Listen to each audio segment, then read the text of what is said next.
केंद्रीय कैबिनेट की बैठक में अहम फैसला हुआ है। कैबिनेट ने एलआईसी में विदेशी निवेश को मंजूरी दे दी है। और इस खबर पर ज्यादा जानकारी के लिए दिल्ली से हमारे साथ जुड़ रहे हैं हमारे सहयोगी अमरीश पांडे। बताइए अमरीश, क्या है पूरी खबर? दीपक, बिल्कुल सही कहा आपने। कैबिनेट ने एलआईसी आईपीओ से पहले एक बड़ा फैसला लिया है। इस फैसले के तहत एलआईसी एक्ट में बदलाव किया गया है, जिसके तहत एलआईसी कॉरपोरेशन का जो एफडीआई होगा उसमें 20% विदेशी निवेश को मंजूरी दी गई है।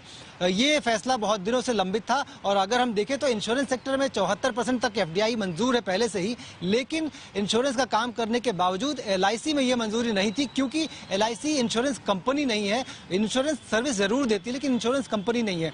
एलआईसी एक्ट के तहत भारत सरकार इसको गवर्न करती है और अब सरकार ने इस एक्ट में बदलाव किया है और इसमें जो एफडीआई है उसको मंजूरी दे दी है। जो पहले चरण की मंजूरी है वो 20% की होगी। इसी तरह देश में जितने भी इस तरह के कॉरपोरेशन काम कर रहे हैं, भविष्य में अगर उनको कहीं आईपीओ लाना है या विदेशी निवेश की बात करते हैं वो, तो उन सारे जो कॉरपोरेशन हैं उनमें भी ये नियम लागू रहेगा।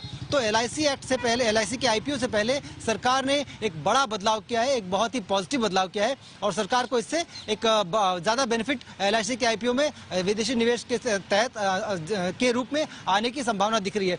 साथ ही साथ दो और बड़े फैसले सरकार ने कैबिनेट में लिए हैं, जिसमें से कि है आयुष्मान भारत डिजिटल मिशन को लेकर। सरकार अगले 5 साल में आयुष्मान भारत डिजिटल मिशन में 1600 करोड़ रुपए का इन्वेस्टमेंट करेगी। इसके साथ ही जितने भी लोग हैं जो कि आयुष्मान भारत से जुड़े हुए हैं या जो भारत के लोग जो हेल्थ प्रोफाइल जिनकी हो रही है उसको डिजिटल किया जाएगा और सबको एक डिजिटल हेल्थ प्रोफाइल दिया जाएगा। तो ये पूरा डेटाबेस बनाने के लिए ये इन्वेस्टमेंट किया जाएगा।